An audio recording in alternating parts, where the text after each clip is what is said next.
Début de stage en douceur pour l'équipe de France avant son avant-dernier match de qualification, dans une ambiance détendue, bon enfant.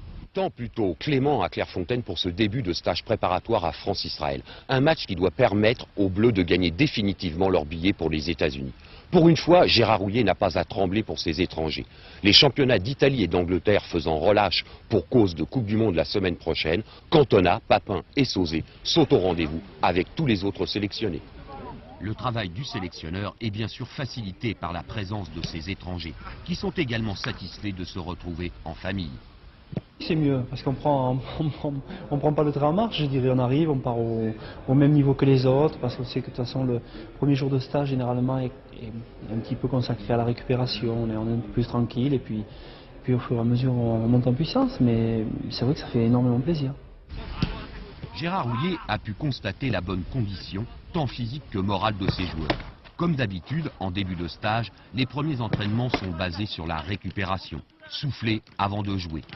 Le groupe affiche à l'image de son sélectionneur une confiance certaine. Si je donne cette apparence-là, c'est surtout parce que les joueurs me rendent heureux.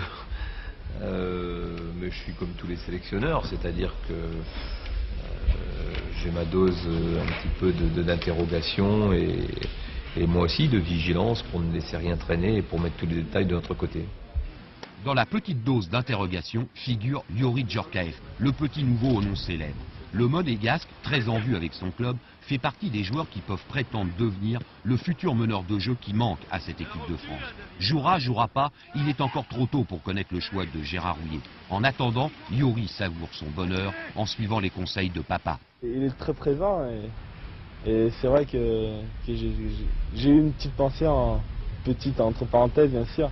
J'y pense toujours un petit peu, mais on en reparlera après le match, parce que là, il m'a dit concentre-toi bien sur ce que tu vas faire à Clairefontaine. Concentrés sur le sujet, tous les Bleus le sont. Aujourd'hui, ils sont à 90 minutes du bonheur de la qualification. Forts de leurs bons résultats en Suède et en Finlande, ils ont pris conscience de leurs possibilités. On les sent petit à petit devenir ambitieux. On a 4 points à prendre, 2 matchs chez nous, je crois que c'est important, et en préparation pour la Coupe du Monde, il ne faut rien laisser au hasard, essayer de gagner parce qu'on s'habitue à gagner, mais c'est difficile quand on perd, et la spirale de la défaite est très dangereuse, on l'a connue un peu avant l'Euro, et c'est poursuivi pendant l'Euro, alors là j'espère qu'on n'a pas envie de commettre à nouveau les mêmes erreurs. Et comme les Bleus ne veulent rien laisser au hasard, ils s'entraînent au tir au but. Ça peut toujours servir pour se mettre à l'abri d'une mauvaise surprise.